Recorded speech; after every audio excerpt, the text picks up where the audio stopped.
comigo a sua Bíblia, por favor, na primeira epístola do apóstolo João. Primeira epístola do apóstolo João, lá no finalzinho, perto do Apocalipse, capítulo de número 2, versículo de número 18. Nós vamos ler 2 textos e depois da leitura eu explico alguma coisa. Capítulo 2, versículo 18 da primeira epístola de João, ele diz: filhinhos, é já a última hora. Diga comigo, é já a última hora. Fala com seu vizinho aí, por favor. É já a última hora. E como vistes, ou como ouvistes que vem o anticristo, também agora muitos se têm feito anticristos, por onde conhecemos que é já a última hora. Diga amém. Volte comigo, por favor, ao Evangelho segundo Mateus, capítulo de número 20. Evangelho segundo Mateus, capítulo de número 20. E aqui eu quero ler do versículo 1 até o versículo 8, porque a gente só vem para o texto de João no final da mensagem. Porque o reino dos céus é semelhante a um homem, pai de família, que saiu de madrugada a assalariar trabalhadores para a sua vinha. E ajustando com eles, ou ajustando com os trabalhadores, a um dinheiro por dia, ou a um denário em algumas versões, mandou-os para a sua vinha. Que horas ele saiu?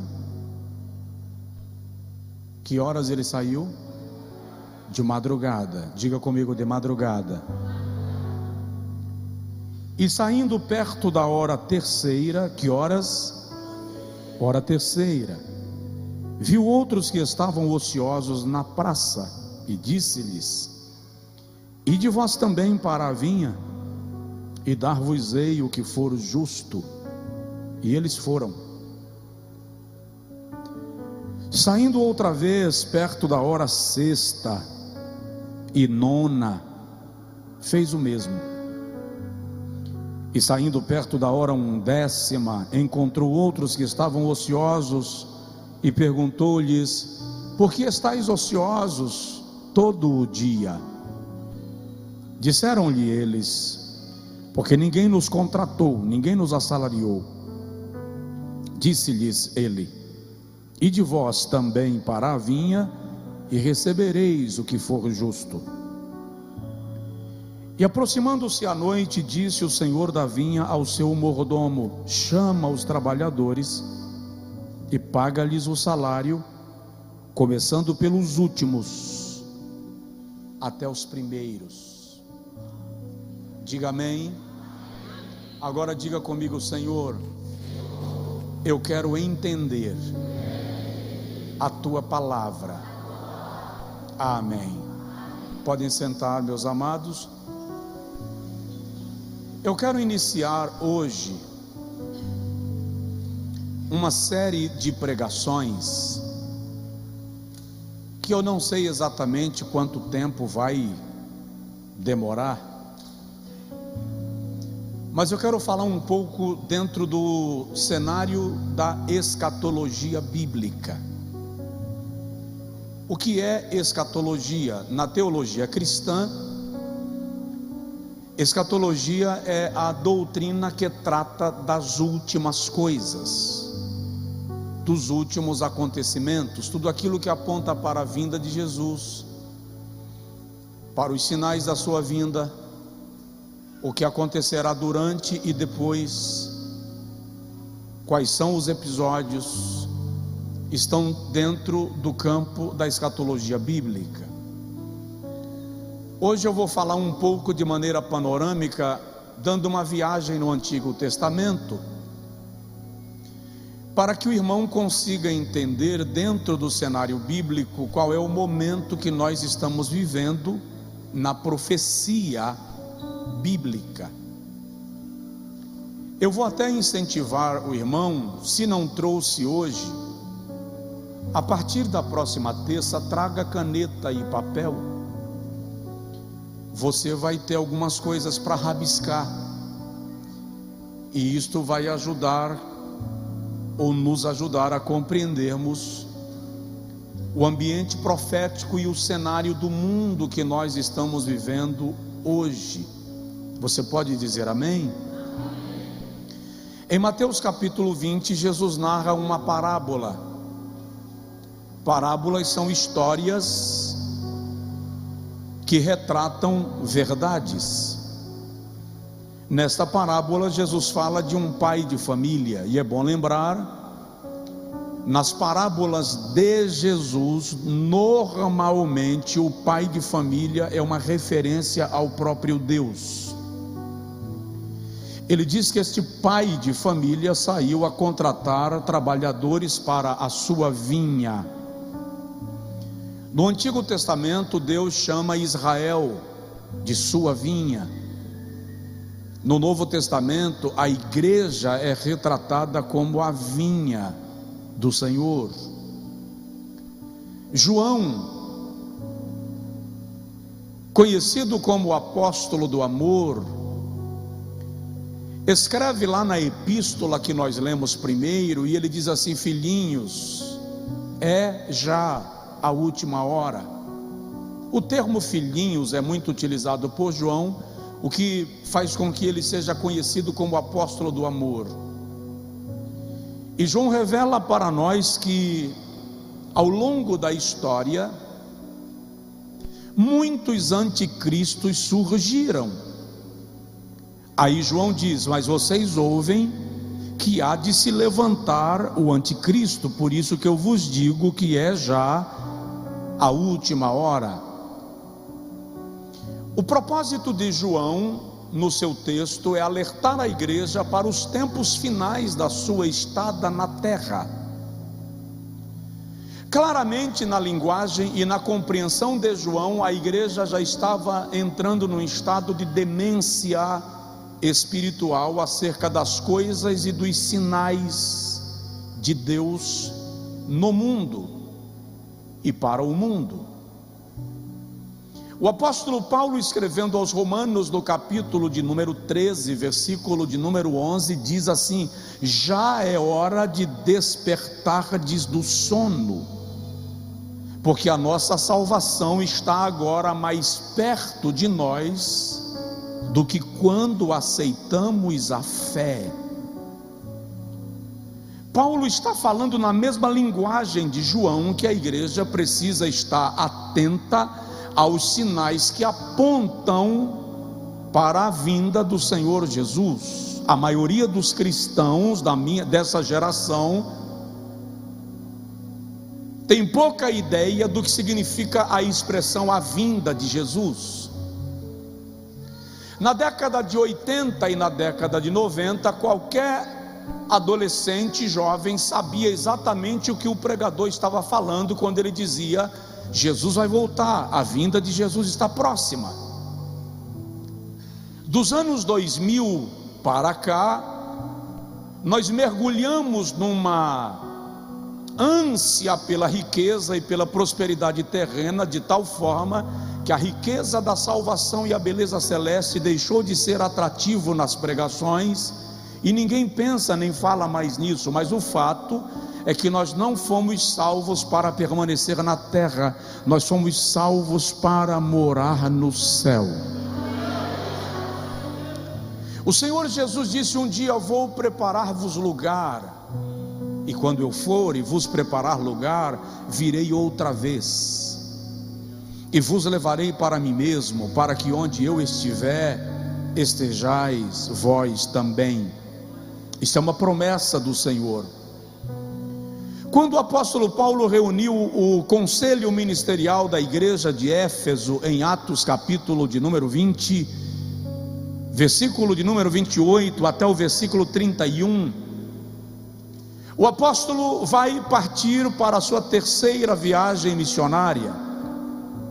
Alguns dizem que aquela foi a última viagem missionária do apóstolo Paulo.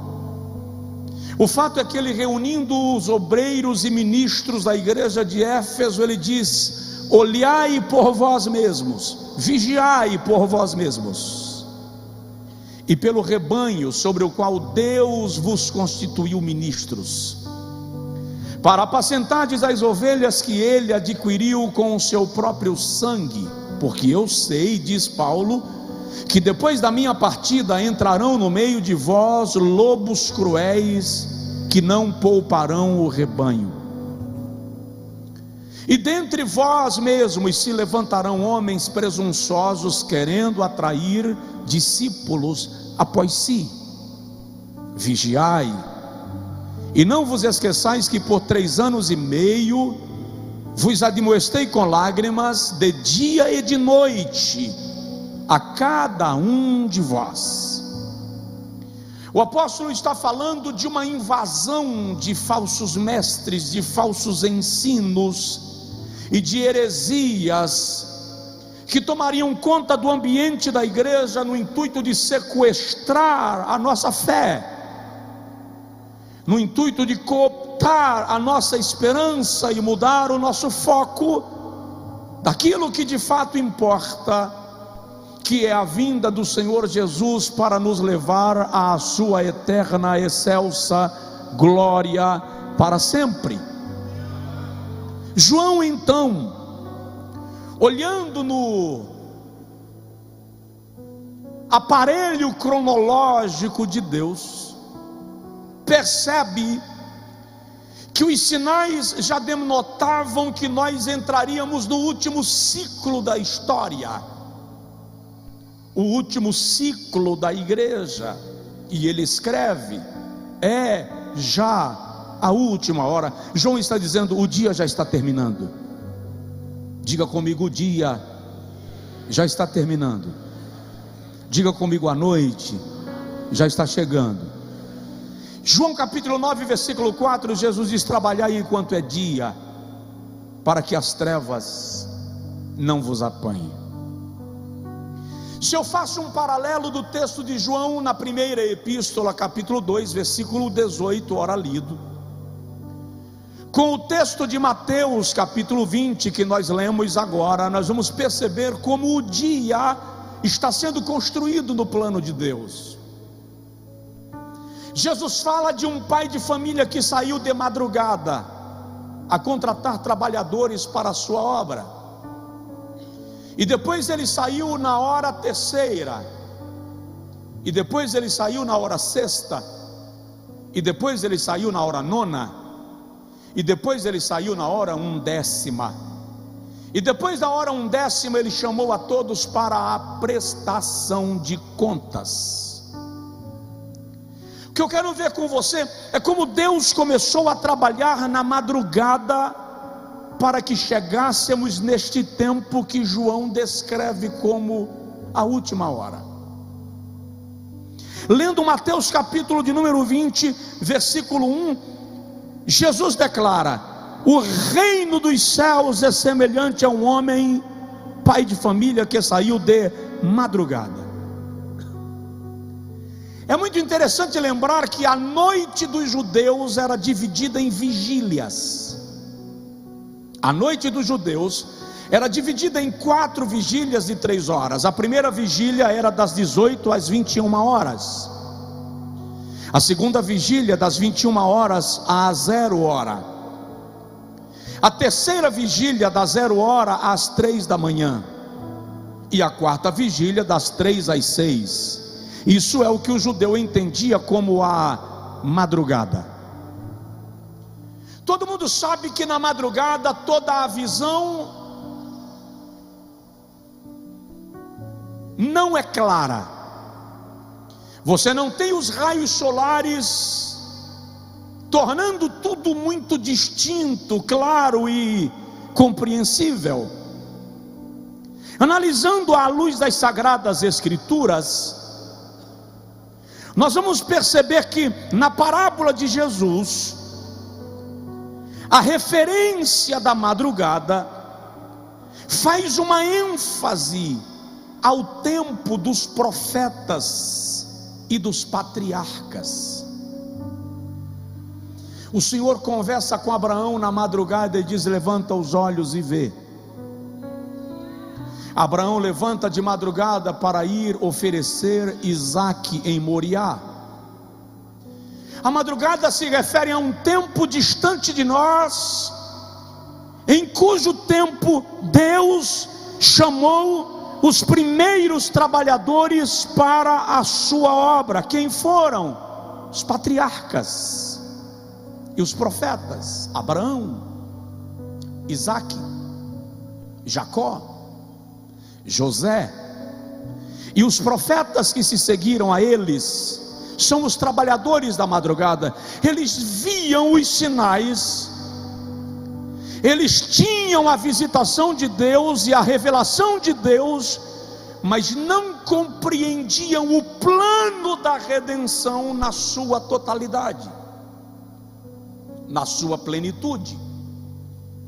Paulo chega a dizer aos Efésios, no capítulo 3, versículo 2 a 5, que o mistério que a nós foi revelado outrora, o Senhor havia manifestado aos profetas e aos patriarcas, mas ele diz assim: agora aprove a Deus tornar a nós compreendido. Então, por exemplo, quando Jesus diz: Abraão viu o meu dia e se alegrou, Abraão certamente viu o dia da ressurreição de Jesus enquanto caminhava para Moriá, mas não tinha compreensão do episódio pleno. Quando o Senhor diz a Davi: não faltará alguém que reine sobre o seu trono, Davi confia na promessa, mas Davi não tinha a compreensão que Deus estava falando de um rei eterno, cujo reino é eterno e o seu reino jamais terá fim. Porque a compreensão não era plena. Abraão vai a Moriá e oferece Isaque, mas ele não tem compreensão plena do plano da redenção da humanidade. Esses homens marchavam na madrugada, e não é por acaso que a Bíblia se refere a eles dizendo: pela fé, pela fé, pela fé. Eles não compreendiam o que estava acontecendo, mas criam e eram movidos por esta fé. Era a madrugada, eram os trabalhadores da madrugada. E o incrível disso, na madrugada o Espírito Santo não morava, não habitava nos patriarcas, nem nos profetas. É muito comum no Antigo Testamento o irmão ler expressões do tipo: e o Espírito do Senhor se apoderou de. O Espírito do Senhor desceu sobre, e veio o Espírito do Senhor, porque o Espírito os visitava, fazia a obra a que viera a realizar e retornava à sua origem. Não havia compreensão ampla daqueles homens do que Deus estava construindo através deles. Ainda era madrugada quando Deus aparece a Moisés e diz: eu sou o que sou. Moisés entende que é para tirar o povo do Egito, mas Moisés não tem a visão do que Deus vai fazer a partir daquele povo, porque o Senhor não deu a eles a revelação plena do que iria realizar. Entretanto, pela fé eles marcharam. Diga comigo: a madrugada, repete, a madrugada no plano de Deus já passou. Foi a vez dos profetas e dos patriarcas. Eles foram os primeiros chamados para trabalharem na vinha. Eles foram os primeiros chamados para realizarem a obra desse pai de família. Mas o pai de família saiu novamente à hora terceira, diz Jesus em Mateus capítulo 20, que nós lemos agora. Ele diz: também saiu outra vez, versículo 3, à hora terceira, e encontrou trabalhadores ociosos, e perguntou-lhes, ou lhes chamou: por que vocês estão aqui? Ide também e trabalhai na minha vinha, e vos darei o que for justo. No relógio do judeu, qual era a hora terceira? É o que corresponde no nosso relógio entre 8 e 9 horas da manhã. Qual é o evento que mais se destaca na Bíblia na hora terceira? A hora terceira é a hora da igreja primitiva. A Bíblia diz em Atos capítulo 2, versículo 14, que ainda era a terceira hora do dia, ou a hora terceira do dia, quando o Espírito Santo desceu sobre eles no cenáculo. Jesus foi assunto aos céus, e Jesus diz para eles: ficai em Jerusalém. Eu quero que você compreenda. Para você compreender o que eu vou pregar daqui a 4 meses, você tem que entender o que eu estou te dizendo agora. 4 meses, pastor? Eu tenho certeza que nós vamos ficar mais de 4 meses falando do mesmo assunto. Então, entende isso aqui. Tem gente que quer compreender o Apocalipse lendo o Apocalipse. Você não vai compreender o Apocalipse começando a leitura pelo Apocalipse. Para você entender o Apocalipse, você vai ter que começar a leitura lá no Antigo Testamento, porque Gênesis é o princípio, o Apocalipse é o fim. Gênesis é o início, o Apocalipse é o encerramento. A Bíblia não é um livro solto, cada texto vai confirmando outro texto. Então nós temos que compreender isso aqui. Para quê? Para saber em que hora eu estou no relógio de Deus. Que hora é essa no relógio de Deus? Porque nós crescemos ouvindo que Jesus vai voltar. No relógio de Deus já é quase meia-noite. Olha para mim, meia-noite não é a hora do arrebatamento da igreja. Meia-noite é outra hora. É outra hora. É outro fato. Então a hora terceira é a hora que os discípulos estão reunidos no cenáculo, porque Jesus lhes havia dito: ficai em Jerusalém, até que do alto sejais revestidos de poder. E eles ficaram. E aí no capítulo 2, versículo 1 de Atos dos Apóstolos diz assim: e cumprindo-se o dia de Pentecostes, estavam todos reunidos no mesmo lugar. De repente veio do céu um som, como de um vento impetuoso, que encheu toda a casa onde estavam assentados. E foram vistas por eles línguas repartidas como que de fogo, as quais pousaram sobre cada um deles, e todos foram cheios do Espírito Santo, e começaram a falar em outras línguas, conforme o Espírito lhes concedia que falassem. O texto continua narrando e diz que havia judeus de diversas nações que estavam em Jerusalém para a festa de Pentecostes.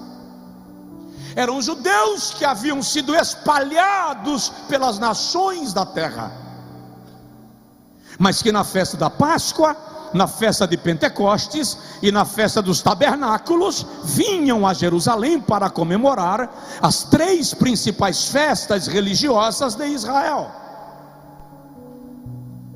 E os judeus chegam na porta do cenáculo de outras nações e dizem assim: como podem nós os ouvimos falar na língua da nação onde moramos, ou da nação onde nascemos?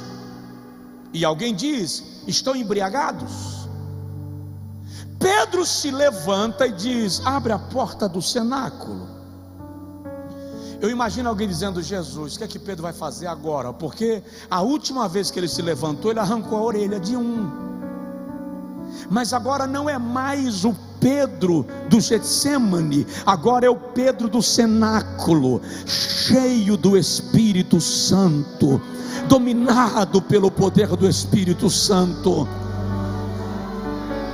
E quando se abre a porta do cenáculo, Pedro diz assim: varões e irmãos, nós não estamos bêbados como vós pensais, visto que, como percebem, ainda é a hora terceira do dia. Mas hoje se cumpre a palavra do profeta Joel, que disse: e há de ser que nos últimos dias derramarei do meu espírito sobre toda a carne. Vossos filhos e vossas filhas profetizarão, os vossos velhos terão sonhos, e os vossos mancebos terão visões. Pedro diz assim: hoje se cumpre esta palavra. No plano de Deus, a hora terceira é a hora da inauguração oficial da igreja, é a hora do derramar do Espírito Santo sobre os salvos. Aquele é o momento que o céu autoriza a igreja na terra a conquistar a terra para o céu. Aquele é o momento que a incapacidade humana é revestida pela capacidade de Deus.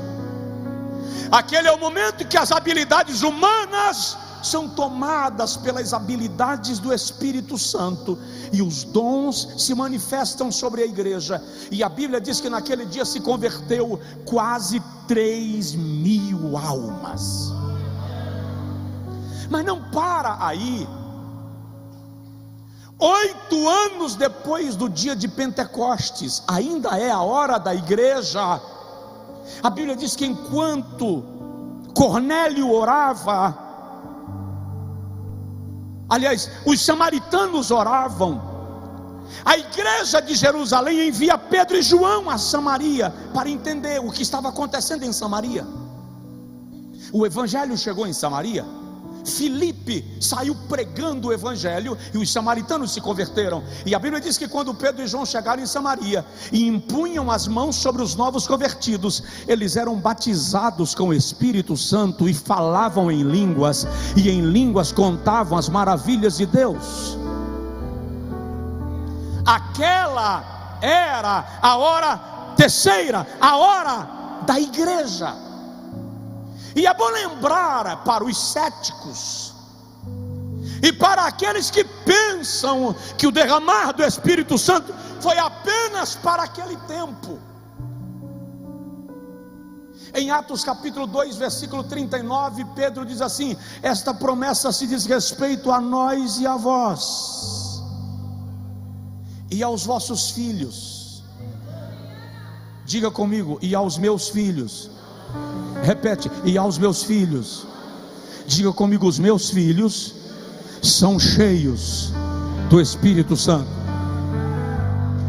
Pastor, mas o meu não é ainda. Já estamos profetizando, estamos declarando, estamos reivindicando. E a tantos quantos Deus nosso Senhor chamar. Esta é a hora da igreja primitiva. Aquela igreja revestida de poder causou o maior impacto que o mundo já viu pelo poder do evangelho. Só para você ter uma noção, a história diz que em 50 anos havia cerca de 500 mil de cristãos na Judéia, e em 60 anos o mundo inteiro já havia ouvido falar acerca de Jesus. No plano de Deus, no relógio de Deus, a hora terceira é a hora que Ele estabelece a igreja como luzeiro na terra. É a hora que Ele estabelece a igreja como agência do céu na terra. Mas o dia continuou correndo. E aí Jesus diz na parábola que o Senhor da vinha, versículo 6, saiu também a hora sexta. Diga comigo, hora sexta. A hora sexta do relógio do judeu é entre 11 da manhã e meio-dia no nosso relógio. O episódio mais incrível da hora sexta na Bíblia é o dia que Jesus sai de Jerusalém, Judeia, João 4, e desce para a Galileia, onde ele morava. E o texto diz que era-lhe necessário passar por Samaria. Diga comigo, era-lhe necessário. Repete, era-lhe necessário. Eu vou pregar agora igual professor de português, repetindo, que é para você entender. Diga comigo, era-lhe necessário. Por que a Bíblia está dizendo que era-lhe necessário? Não é porque não havia outro caminho para Jesus ir a Galileia. Havia. Ele poderia sair de Jerusalém para a Galileia sem passar por Samaria. Aliás, historiadores dizem que o caminho que passava por Samaria era o mais perigoso deles, porque os samaritanos eram algozes dos judeus. Então, a expressão era-lhe necessário se deve ao fato de que a hora sexta era importante no plano de Deus. Jesus precisava marcar aquele horário no relógio de Deus, e a Bíblia diz que era a hora sexta, quando ele disse aos seus discípulos: ide e comprai o que comer. João 4. E os discípulos saíram para comprar o que comer.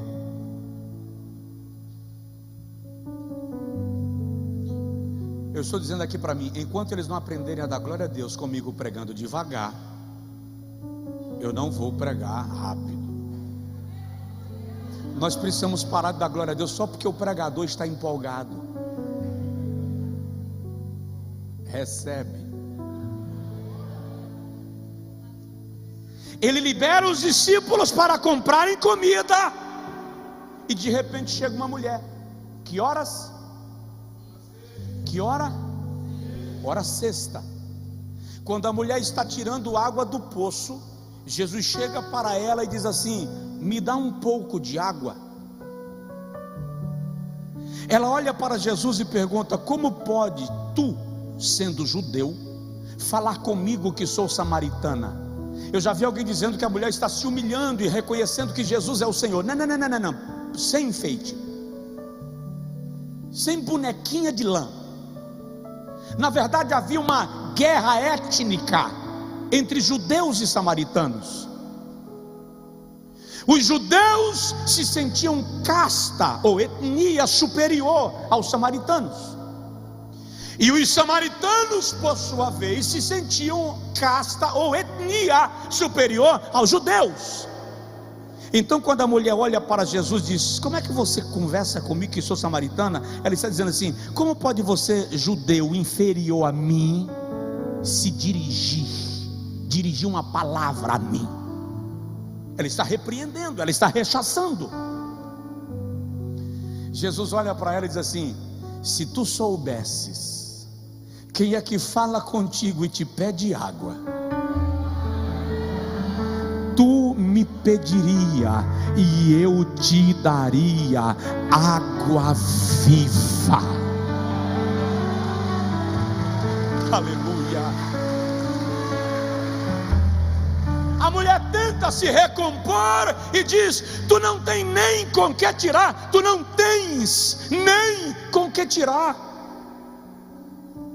Jesus disse para ela: aquele que beber dessa água vai voltar a ter sede. É por isso que você vem aqui todo dia. Mas o que beber da água que eu lhe der, nunca mais terá sede. A mulher se interessou e ela disse: Senhor, me dá dessa água. Jesus disse: dou. Vai e chama o teu marido. Ela olhou para o mestre e disse: mas eu não tenho marido. E Jesus, olhando para ela, diz: dissestes bem, porque tiveste 5, e o que está contigo agora não é teu. Eu já vi alguém pregando que aquela mulher é uma meretriz. Não é verdade. Ela fora casada 5 vezes, e ambos os maridos lhe deram carta de divórcio. A lei permitia. Chegou um nível, essa mulher está tão frustrada na vida, que ela diz: do que me adianta casar de novo? Vou ser abandonada, vou viver do jeito que der. Aí Jesus diz: o que está agora contigo não é teu. A mulher disse assim: Senhor, vejo que tu és profeta, e já que tu és profeta, os judeus dizem que Deus tem que ser adorado em Jerusalém, mas nós samaritanos acreditamos que Deus tem que ser adorado no monte. Tu que és profeta, que dizes? Aí ela faz assim: eu sei que quando o Messias vier, ele vai nos mostrar a verdade. Aí Jesus diz: eu o sou. Sou eu. E eu te digo: a hora vem, e agora é, em que os verdadeiros adoradores adorarão ao Pai, não no monte ou em Jerusalém, mas em espírito e em verdade, porque Deus é espírito, e importa que aqueles que o adorem em espírito e em verdade.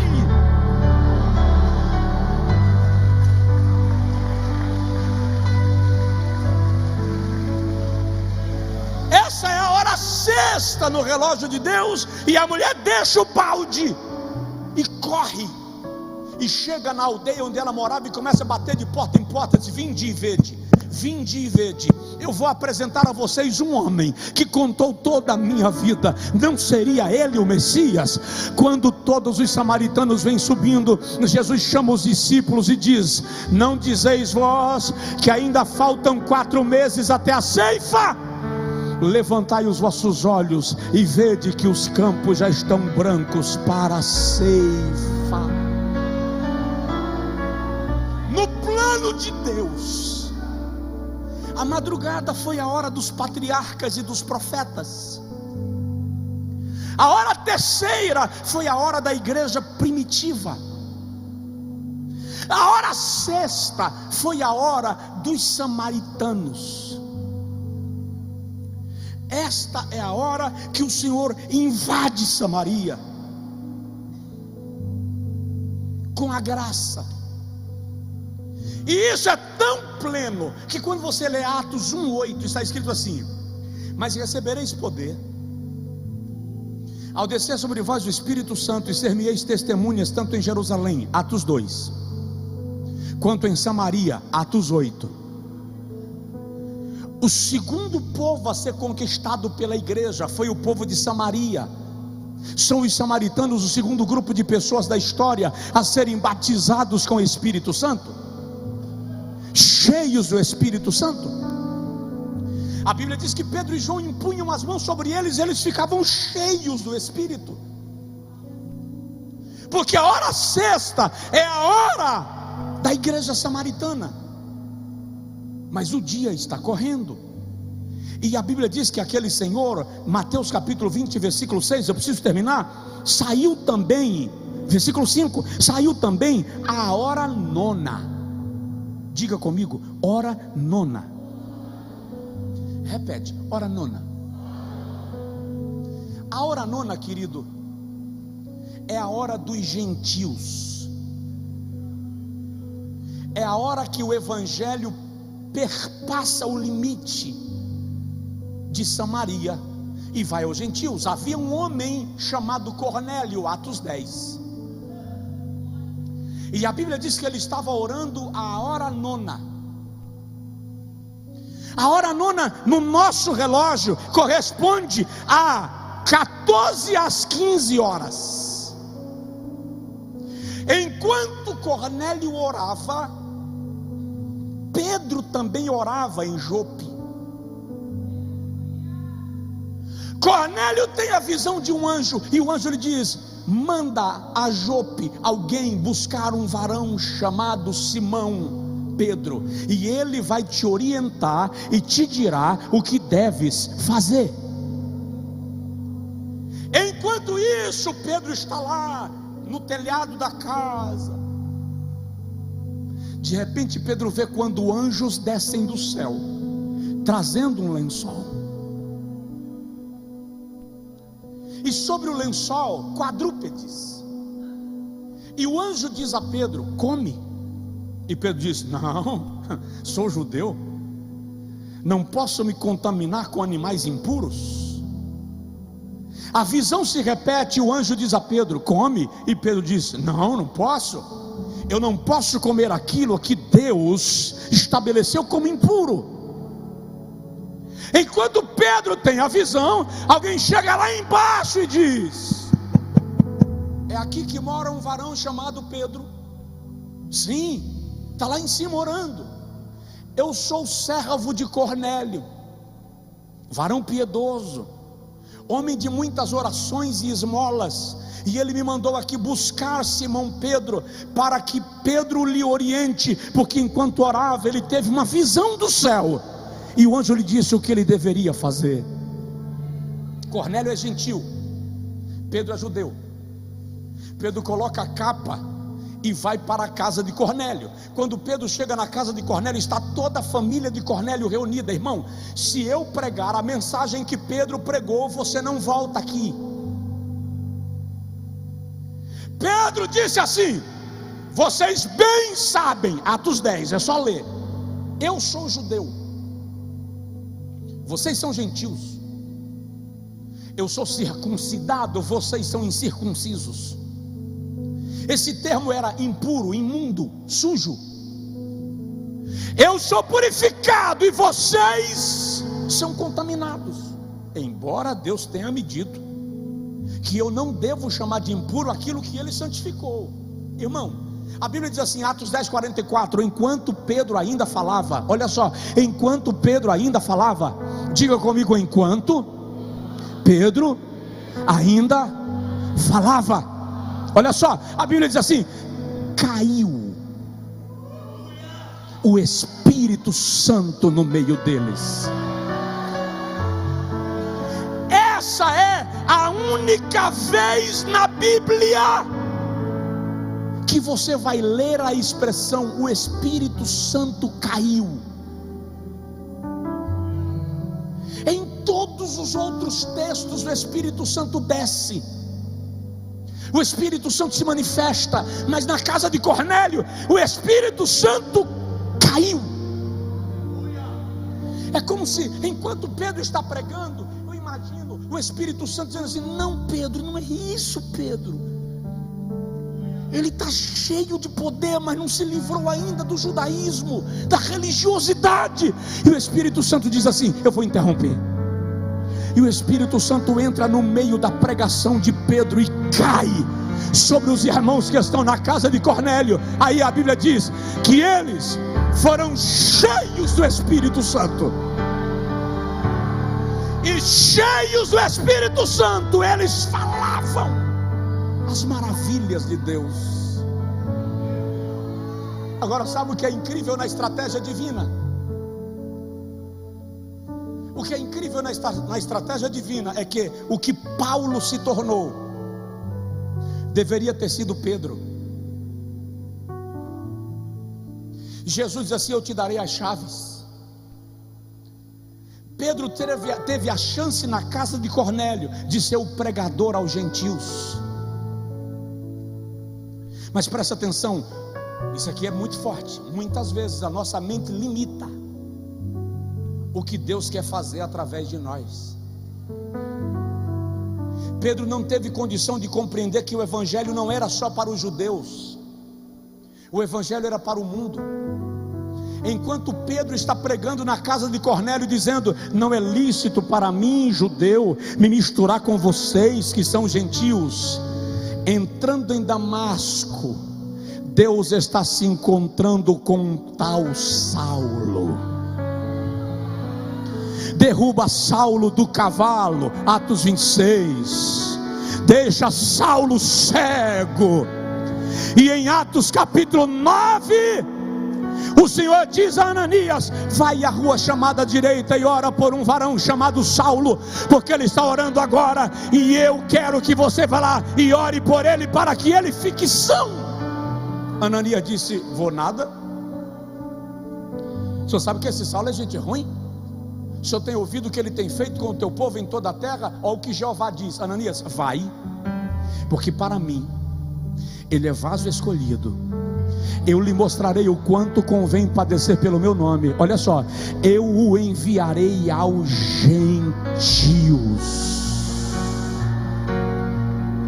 Como Pedro não compreendeu, Deus está levantando outro para fazer aquilo que Pedro não poderá fazer, porque os gentios precisam ser alcançados pela graça. E Paulo, eu vou usar essa expressão, tá? Perdão. Ele é tão fominha. Paulo é tão doente, ganancioso pela pregação do evangelho, que ele diz: eu me gastarei e me deixarei gastar. Eu vou me consumir pelas vossas almas. Essa é a hora nona, a hora que o evangelho vai invadindo o mundo gentil.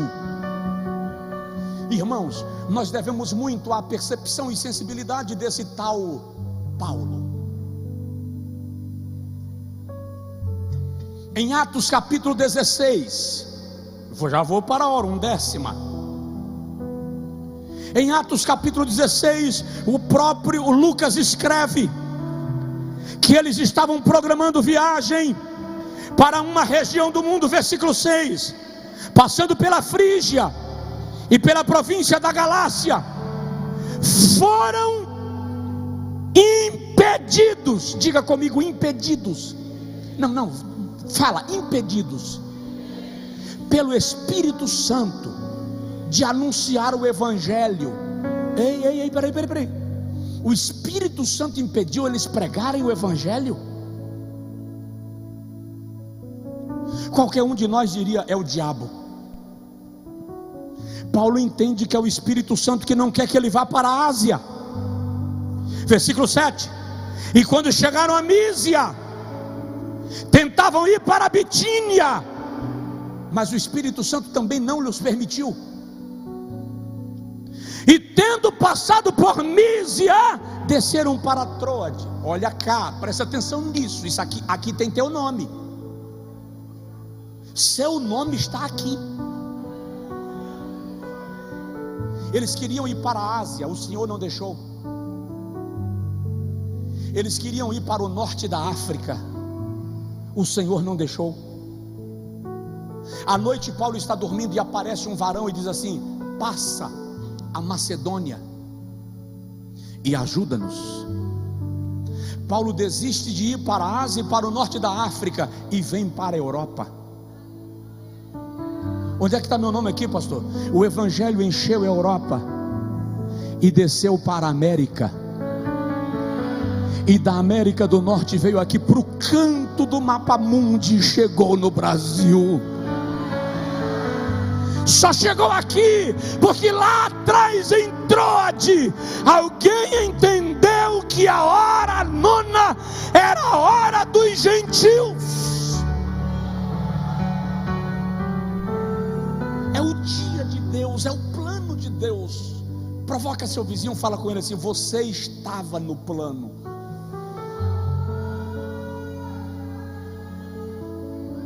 Vamos terminar? Terça-feira eu vou para o segundo momento desse estudo, mas vamos falar da hora undécima. Ele saiu também a hora undécima, Mateus capítulo 20. Qual era a hora undécima? Das 17 às 18 horas, final do dia, no crepúsculo, o dia estava escurecendo, e ele ainda saiu a contratar trabalhadores para a sua vinha. Quando João diz assim: filhinhos, esta é a última hora, João está falando da hora 1/10. Ele está dizendo: filhos, é a última hora do dia, o dia está terminando. João 9,4: trabalhai enquanto é dia, para que as trevas não vos apanhem. Qual é a hora 1/10? Quem são os trabalhadores da hora 1/10? Olha para mim, por favor. Os trabalhadores da hora 1/10 são a igreja do arrebatamento. Presta atenção, a noite não vai chegar com a igreja na terra. Eu vou antecipar uma informação: meia-noite não é a hora do arrebatamento. Meia-noite é a hora que Deus vai tratar com Israel e com os gentios. A igreja não faz parte desse tratamento.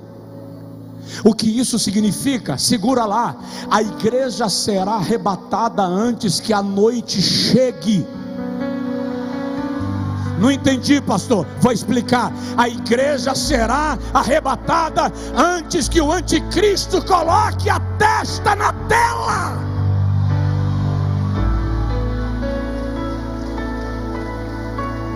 Nós somos a igreja da última hora. Diga comigo: nós somos a igreja da última hora. Nós somos a igreja do arrebatamento. Esta é a última hora no organograma, no cronograma, no plano de Deus. Tudo está acontecendo de uma vez. Olha o mundo. Tudo está acontecendo de uma vez. É como se o relógio tivesse acelerado. Você não já parou para... Você não já fez um comentário do tipo: parece que o dia está mais curto, parece que o tempo está passando mais rápido. Gente, pelo amor de Deus, olha como o tempo está indo, você nem percebe. É a última hora, o mundo está acelerado. E enquanto as coisas se aceleram, os céus também estão em movimento para receber a igreja do arrebatamento. É óbvio, essa última hora, e eu termino, é uma hora difícil. Você já precisou pegar a estrada às 5 da tarde? Você já percebeu como o sol tira a tua visão? Você já percebeu como o final da tarde é tendente de uma angústia sem explicação, é meio melancólico? Se você estiver no final da tarde sem a sua mente ocupada, você é tomado de uma certa melancolia, de um certo deprimento, que você não sabe exatamente qual é a explicação. A última hora, Paulo diz a Timóteo que é hora trabalhosa. Ele diz: sabem isto, que nos últimos dias virão tempos trabalhosos. Satanás está soltando todas as cordas. As comportas do inferno estão abertas para uma ação última com a igreja na terra. Há um desenfriamento completo das coisas. Nunca as heresias brotaram tão rápido como nos nossos dias. Nunca a igreja foi frequentada que eu me refiro, ter presente dentro dela falsos mestres com tamanha influência como no nosso tempo. Por que, pastor? Porque Satanás está dando a última cartada. Esta é uma hora de luta. esta é a hora que você tem que batalhar pela tua salvação. Esta é a hora que a igreja começa a sentir dores de parto. Paulo, descrevendo esta hora, diz que o nosso corpo geme, desejando a nossa redenção. Pedro diz que este é um tempo em que escarnecedores se levantarão, guiados pelas suas próprias concupiscências. É já a última hora. Não espere a noite chegar. Nós estamos às margens da volta do Senhor Jesus. Vou te explicar algo, oro e concluo. A segunda vinda de Jesus é tão certa que a Bíblia fala dela 8 vezes mais do que fala da sua primeira vinda. Enquanto Jesus estava aqui na terra, ele só fez 3 promessas. Quantas? 3 promessas. Primeira promessa que ele fez: edificarei a minha igreja. Eu vou fazer uma pergunta: ele cumpriu essa promessa, sim ou não? Segunda promessa que ele fez: ficar em Jerusalém, até que do alto recebais a promessa que de mim ouviste, porque sereis batizados com o Espírito Santo. Ele cumpriu essa promessa, sim ou não? Ele cumpriu a primeira e cumpriu a segunda. A terceira: não se turbe o vosso coração, crede em Deus, crede também em mim. Na casa de meu pai há muitas moradas. Se não fosse assim, eu vou-lhe teria dito: vou preparar-vos lugar. E quando eu for e vos preparar lugar, virei outra vez e vos levarei para mim mesmo, para que onde eu estiver, estejais vós também. Você pode dar um brado de glória, pode dar um aplauso, pode dar um grito, pode falar em línguas. Paulo diz a Tito, capítulo 2, versículo 14: aguardando a bem-aventurada esperança e o aparecimento da glória do nosso Senhor e Salvador Cristo Jesus. Paulo diz aos Tessalonicenses: não quero, irmãos, que sejais ignorantes acerca daqueles que desde agora dormem no Senhor, porque se cremos que Cristo ressuscitou dentre os mortos, também cremos que aqueles que desde agora dormem no Senhor, Deus os tornará a trazer com Ele. Porque o mesmo Senhor descerá do céu com alarido, e com a voz do arcanjo, e com a trombeta de Deus, e os que morreram em Cristo ressuscitarão primeiro. Depois nós, os que ficarmos vivos, seremos arrebatados juntamente com eles nas nuvens, ao encontro do Senhor nos ares.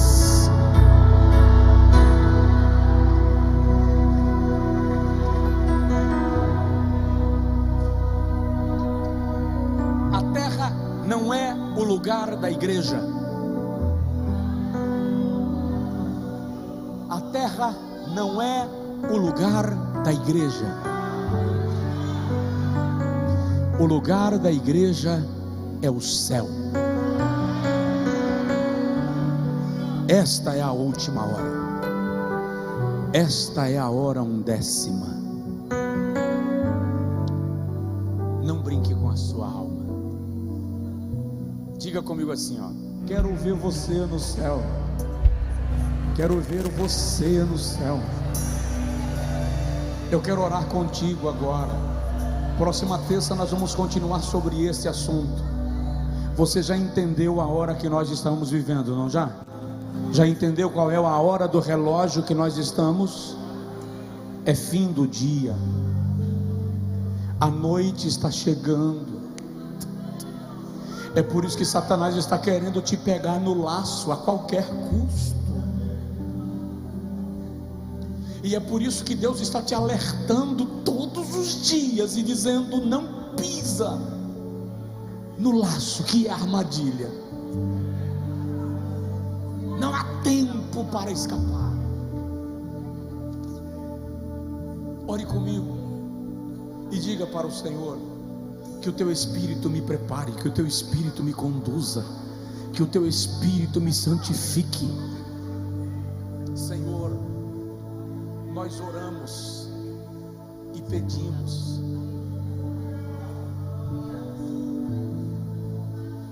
aplica a tua palavra em nosso coração, nos ajuda a compreender a tua palavra, abre os nossos olhos, abre o nosso entendimento para entendermos o tempo, porque está escrito que já é tempo de despertarmos do sono. Aqueles que estão aqui no templo, aqueles que estão em casa, Senhor, eu peço que comece um mover de despertamento espiritual sobre a tua igreja, neste lugar, e onde estivermos alcançando corações, que o Espírito use esta palavra para provocar, para despertar, para incendiar a alma, para a salvação, em nome de Jesus.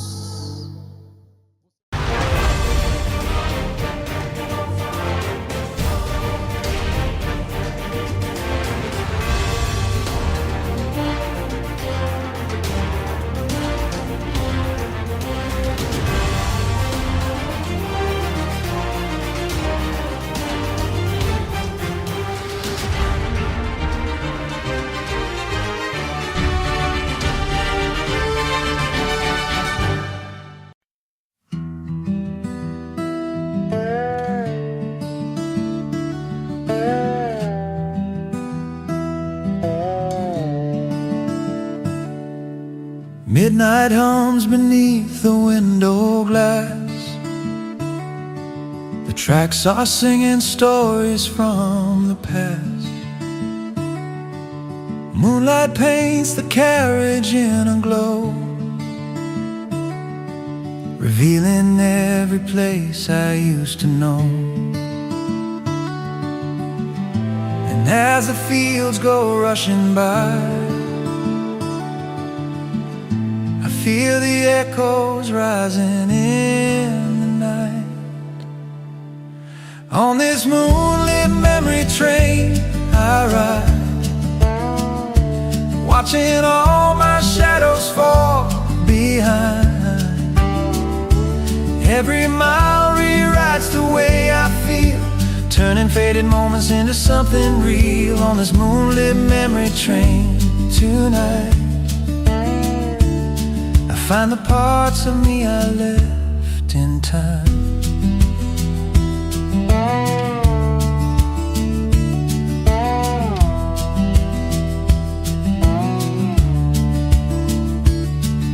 A slide guitar is crying soft and low,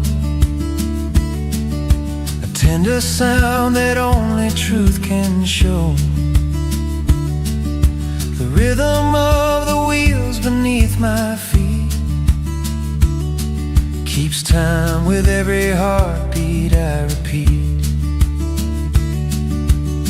And though the night is heavy on my mind, the silver sky reminds me I'll be fine. On this moonlit memory train I ride,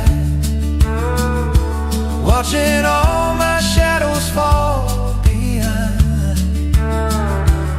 Every mile rewrites the way I feel, turning faded moments into something real. On this moonlit memory train tonight, I find the parts of me I left in time.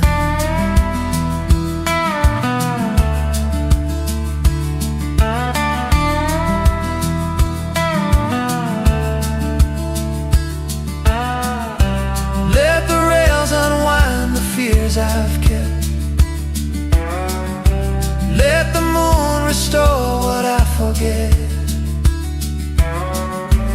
Every whisper from the darkened land leads me home with open hands.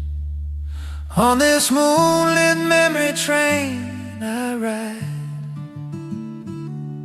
letting every lost regret subside. Every dream I buried comes alive, glowing in the silver of the night. On this moonlit memory train tonight, I finally see my heart in clearer light.